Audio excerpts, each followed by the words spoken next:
بسم اللہ الرحمن الرحیم۔ السلام علیکم پیارے بچوں، کیسے ہیں آپ؟ یقیناً ٹھیک ہوں گے، تندرست ہوں گے۔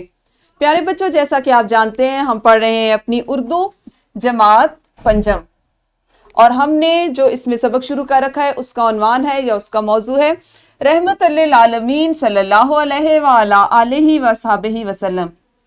یہ ہمارا درسی کتاب کا تیسرا سبق ہے اور آج ہم نے اس کو چوتھے حصے میں پڑھنا ہے، یعنی چوتھے حصے میں ہم انشاءاللہ اس کو مکمل کریں گے سبق نمبر 3.4 کے ساتھ۔ پیارے بچوں، ہمارے آج کے سبق میں شامل حاصل تعلم کچھ اس طرح سے ہے کہ کسی نظم، کہانی، واقعات، اعلانات اور ہدایات سن کر خاص خاص نکات بیان کر سکیں۔ آپ کو یاد ہوگا کہ کل بھی ہم نے اسی حاصل تعلم کی مشق کی تھی، اور وجہ آپ کو معلوم ہے کہ چونکہ ہماری کتاب کا یہ سبق رحمت للعالمین صلی اللہ علیہ وآلہ وصحبہ وسلم اس کا متن نسبتاً زیادہ ہے، تو اس لیے اس متن کو ہم نے 2 حصوں میں تقسیم کرتے ہوئے اس کو پڑھا ہے۔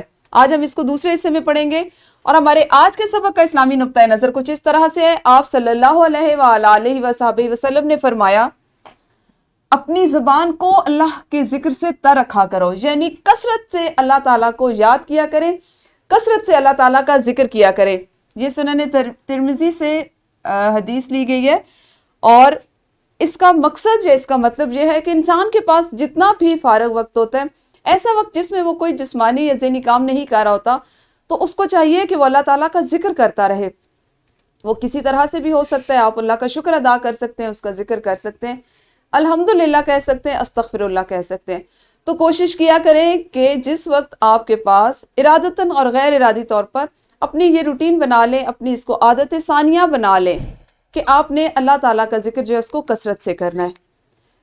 پیارے بچوں، ہم پہلے کریں گے دہرائی، اور آپ جانتے ہیں دہرائی ہم ان سوالات کی، ان حاصلات تعلم کی، ان چیزوں کی کرتے ہیں جو اس سے قبل ہم پڑھ چکے ہوتے ہیں۔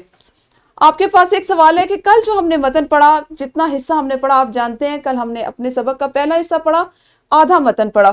اس میں آپ نے ایک واقعہ پڑھا جس میں کسی شہر کے لوگوں کو پہاڑوں کے درمیان کچل دینے کا کہا گیا تھا، کہ نبی اکرم صلی اللہ علیہ وآلہ وصحبہ وسلم جس وقت کسی ایک شہر میں گئے، وہاں کے لوگوں کو اللہ تعالیٰ کے پیغام پہنچایا، اللہ تعالیٰ کے دین کی دعوت دی، تو ان لوگوں نے جو بھی کیا، آپ نے کل اس کو پڑھا تھا، ان لوگوں نے آپ نعوذ باللہ آپ صلی اللہ علیہ وآلہ وصحبہ وسلم کے ساتھ گستاخی کی۔ آپ نے مجھے یہ بتانا ہے کہ اس شہر کا نام کیا ہے جس شہر میں آپ صلی اللہ علیہ وآلہ وصحبہ وسلم گئے اور لوگوں نے آپ کے ساتھ گستاخانہ رویہ اختیار کیا۔ جی بالکل صحیح، اس شہر کا نام طائف ہے، یعنی وہ ایک وادی ہے 2 پہاڑوں کے درمیان، طائف کی وادی ہے، اس جگہ یا اس شہر کو طائف کہا جاتا ہے۔ بالکل صحیح۔ ہمارے پیارے نبی صلی اللہ علیہ وآلہ وصحبہ وسلم کا تعلق کس قبیلے سے تھا؟ یہ بھی سوال آپ نے اس کا تفصیلاً جواب کل کے سبق میں پڑھا ہے۔ ہاتھ کھڑا کیجئے اور انفرادی طور پہ مجھے بتائیے۔ جی بالکل صحیح، ہمارے نبی اکرم صلی اللہ علیہ وآلہ وصحبہ وسلم کا تعلق بنو قریش کے قبیلے بنو ہاشم سے تھا۔ بالکل صحیح، کل والا سبق آپ کو بہت اچھے سے ازبر ہے، آپ کے ذہن میں وہ اسی طرح سے تر و تازہ ہے۔ پیارے بچوں، آپ کے سامنے کچھ الفاظ جو ہیں وہ آ رہے ہیں اور آپ نے ان کو پڑھنا ہے۔ الفاظ کچھ اس طرح سے ہیں، معزز خواتین و حضرات، آپ سب کو مطلع کیا جاتا ہے کہ بچوں کو حفاظتی ٹیکے لگانے والی ٹیم آپ کی قریبی مسجد میں موجود ہے۔ اپنے بچوں کو ان امراض سے بچانے کے لیے حفاظتی ٹیکے ضرور لگوائیں۔ کیا سمجھ میں آیا آپ کو؟ کچھ سمجھے؟ جو آپ نے سنا اس کو ہم کیا کہتے ہیں؟ اپنے ذہن پہ زور دیجئے اور بتائیے۔ جی، ابھی آپ نے جو کچھ سنا یہ آپ اکثر و بیشتر اپنی روزمرہ زندگی میں، اپنی عملی زندگی میں یہ سنتے ہیں، اس کو ہم اعلان کہتے ہیں۔ یقیناً آپ کو اس کی عبارت جس طرح سے میں نے آپ کو پڑھ کے سنائی، آپ کو اندازہ ہو گیا ہوگا کہ یہ وہ اعلان ہے جو مسجد سے اسپیکر کے ذریعے کیا جاتا ہے، اور آپ سب کو جو ارد گرد وہاں اس مسجد کے یا اس جگہ کے جہاں سے یہ اعلان کیا جا رہا تھا اس کے قریب رہ رہے ہوتے ہیں، ان کو یہ سنائی دیتا ہے۔ تو یہ کیا تھا؟ یہ جو بھی آپ نے سنا یہ ایک اعلان تھا، اور اسے سن کر آپ کی سمجھ میں کیا آیا؟ کیا اس میں کوئی بات کہی گئی ہے؟ جی بالکل صحیح، اس اعلان میں یہ بتایا گیا ہے کہ حفاظتی، عام طور پر یہ ایک آپ کو اس روزمرہ زندگی سے اس واقعے کو یا اس اعلان کو اس لیے لیا گیا ہے کہ ہمارا حاصل تعلم بھی یہی چیز ہم مختلف طریقوں سے سیکھ بھی رہے ہیں۔ پیارے بچوں، اعلانات یا یہ اعلان جو کیا گیا تھا، اس کا مقصد یہ تھا کہ آپ نے عموماً یہ سنا ہوگا، اس اعلان کو سنا ہوگا کہ حفاظتی ٹیکوں والی ٹیم جس وقت آتی ہے تو وہ محلے کی کوئی ایک جگہ مخصوص کر لیتی ہے جہاں پہ وہ بیٹھ جاتے ہیں اور محلے کے لوگوں سے کہتے ہیں کہ وہ آ کے اپنے بچوں کو حفاظتی ٹیکہ جات یا اس وقت کی جو بھی ان کے پاس دوا ہوتی ہے، ویکسین ہوتی ہے، اس کو وہاں سے کروائیں۔ تو مقصد یہ ہے کہ لوگوں کو مطلع کرنا، لوگوں کو اطلاع دینا، اور اسے سن کے آپ کی سمجھ میں یہی ہے کہ کسی ایک چیز کے لیے لوگوں کو اطلاع دی جا رہی ہے، اور وہ چیز کیا ہے؟ حفاظتی ٹیکہ جات۔ سن کر کسی بھی بات کو سمجھنا بہت ضروری ہوتا ہے۔ ایسا ہو سکتا ہے آپ غور کریں، اعلان سنیں، لیکن آپ اس کے الفاظ پر، اس کے مقصد پر غور نہ کریں۔ یہ اعلان کے لیے نہیں، یہ کسی ہدایت کے لیے بھی ہو سکتا ہے، یہ کسی کہانی، نظم یا واقعہ کے لیے بھی ہو سکتا ہے کہ آپ بظاہر تو سن رہے ہوں، آپ کا دھیان ہو، لیکن ذہنی طور پہ آپ اس وقت اس جگہ موجود نہ ہو۔ ذہنی طور پہ جو اس بات کا مقصد یا مفہوم یا جس بات کو پیش نظر رکھتے ہوئے وہ آپ سے کی جا رہی ہے، آپ اس پہ غور نہ کر رہے ہوں، آپ اس کو نہ سمجھ پا رہے ہوں، تو ضروری ہے کہ سن کر کسی بھی بات کو غور سے سنا جائے اور اس کو سمجھا جائے۔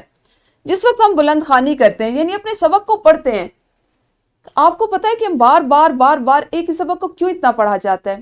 اس کی کئی وجوہات ہیں۔ پہلی وجہ کہ جس وقت پڑھا جاتا ہے تو آپ کے ذہن میں وہ سبق سن کر، آپ کی سننے کی حس کو سامنے لاتے ہوئے اس سبق کو جب آپ سنیں تو اس کو سمجھیں۔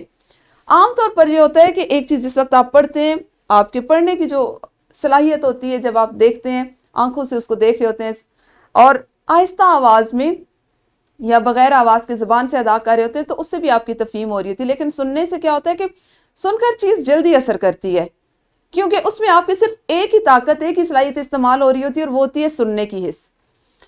اب جب بلند خوانی کے دوران میں ہم اپنی پوری توجہ سے متن کو سنتے ہیں تو ہم اس کو سمجھنے کی کوشش کرتے ہیں۔ اس کی دو وجوہات ہیں۔ ایک یہ کہ آپ چاہ رہے ہوتے ہیں کہ اس کے بعد کیا ہوگا، ابھی تک جتنا سنا اس کے بعد کیا ہوگا۔ دوسری وجہ، جب آپ سے پوچھا جائے گا اس متن سے متعلق تو آپ کو اسی صورت میں آپ اس کو جواب دے سکیں گے کہ جب آپ نے خود غور سے سنا ہوگا۔ آپ نے کیا کرنا ہے؟ جب آپ متن پڑھتے ہیں، آپ کے سامنے پڑھا جا رہا ہوتا ہے، جیسے میں اگر بلند خوانی کرتی ہوں یا آپ کی معلمہ آپ کے سامنے بلند خوانی کرتی ہے، تو آپ نے یہ کرنا ہے کہ جہاں بھی سمجھنے میں کوئی دقت ہو، کوئی ایسا جملہ، کوئی ایسا لفظ، کوئی ایسی بات جو آپ کو اس متن سے سمجھ نہ آئے، آپ نے فوراً سے ہاتھ کھڑا کرنا ہے اور اپنے معلم یا معلمہ سے پوچھنا ہوتا ہے۔ اس سے یہ ہوتا ہے کہ آپ پتہ چل رہا ہوتا ہے کہ آپ ذہنی طور پر وہیں موجود ہیں جہاں پر وہ کام کیا جا رہا ہے۔ تو پیارے بچوں، اب ہم کریں گے بلند خوانی۔ اپنی اردو کی کتابیں کھول لیجئے، اس میں ہم نے اپنا تیسرا سبق رحمت للعالمین صلی اللہ علیہ وآلہ وصحبہ وسلم آج دوسرے حصے میں شروع کرنا ہے۔ آج جہاں سے ہم پڑھنا شروع کریں گے وہ ہے جانوروں کے لیے آپ صلی اللہ علیہ وآلہ وصحبہ وسلم کی رحمت۔ میں سب سے پہلے آپ کے لیے بلند خوانی کروں گی، آپ اپنی کتابوں پر نظر رکھیے، غور سے میں جو پڑھ رہی ہوں اس کو سنیے۔ ایک دن نبی کریم صلی اللہ علیہ وآلہ وصحبہ وسلم کسی انصاری کے باغ میں تشریف لے گئے۔ اچانک ایک اونٹ آپ صلی اللہ علیہ وآلہ وصحبہ وسلم کے قدموں میں لوٹنے لگا۔ اس وقت اس کی آنکھوں میں آنسو تھے۔ آپ صلی اللہ علیہ وآلہ وصحبہ وسلم نے اس کی کمر پر اور اس کے پچھلے حصے پر ہاتھ پھیرا، جس سے وہ پرسکون ہو گیا۔ پھر آپ صلی اللہ علیہ وآلہ وصحبہ وسلم نے فرمایا کہ اس کا مالک کون ہے؟ تو وہ دوڑتا ہوا آیا۔ نبی صلی اللہ علیہ وآلہ وصحبہ وسلم نے اس سے فرمایا، اس کو اللہ تعالیٰ نے تمہاری ملکیت میں کر دیا ہے، تم اللہ تعالیٰ سے ڈرتے نہیں؟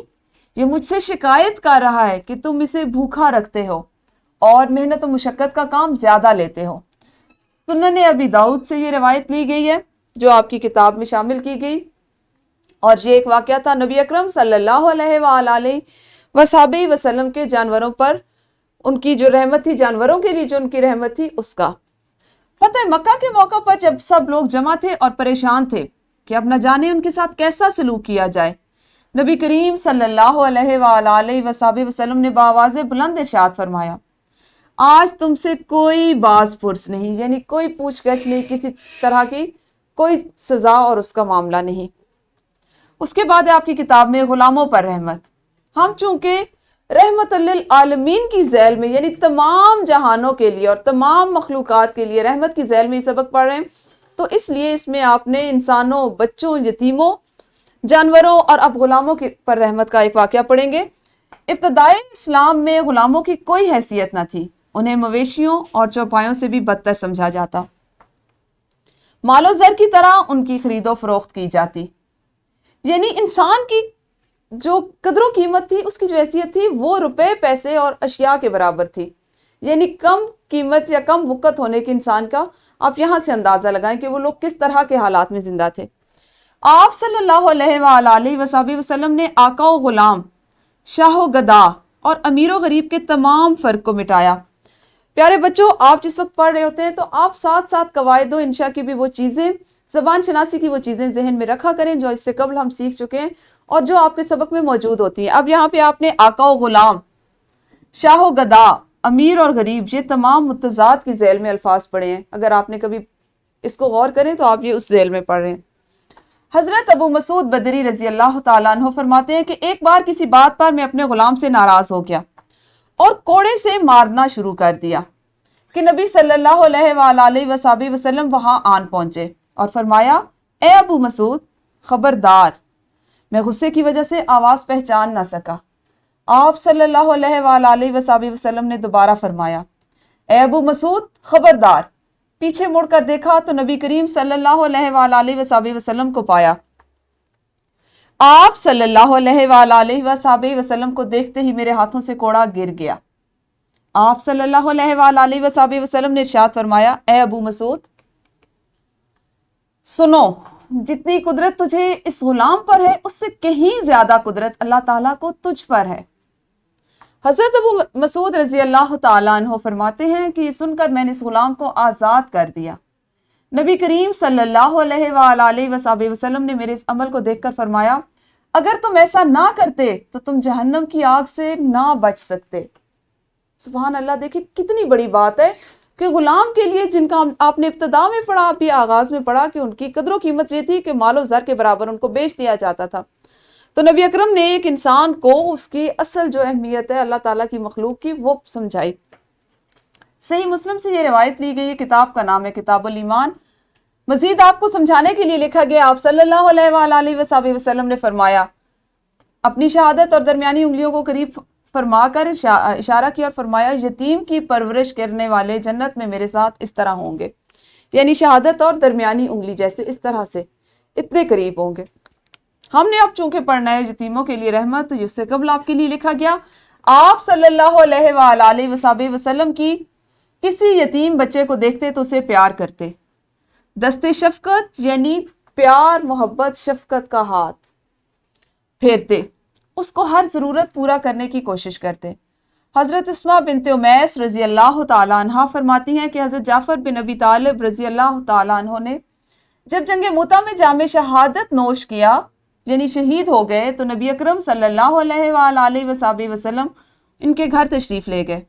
اس وقت آپ صلی اللہ علیہ وآلہ وسلم کی آنکھیں اشک بار تھیں، یعنی آنکھوں میں آنسو تھے۔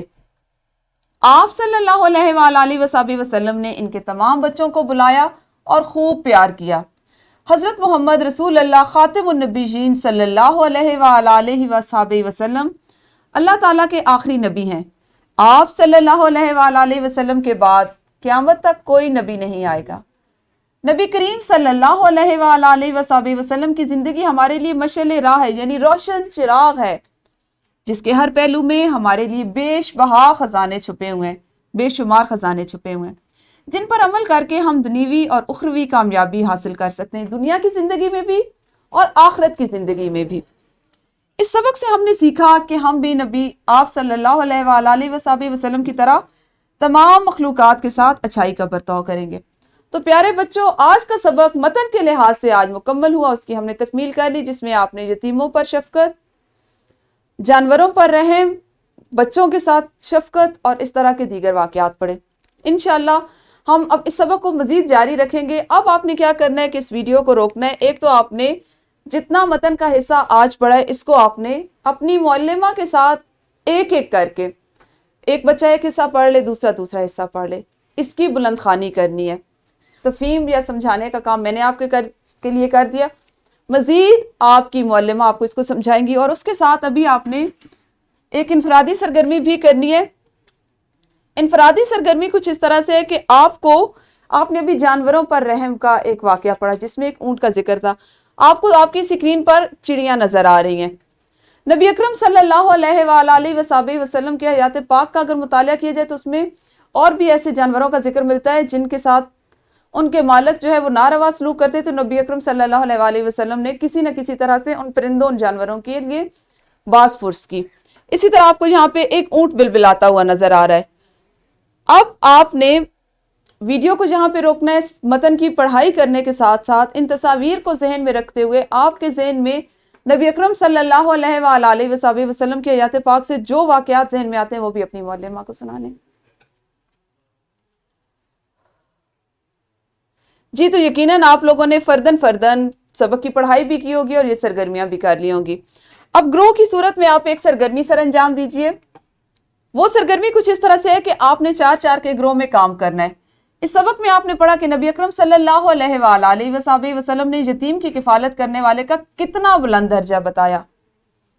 اس میں ایک حدیث پاک بھی لی گئی، ایک واقعہ بھی لیا گیا ہے۔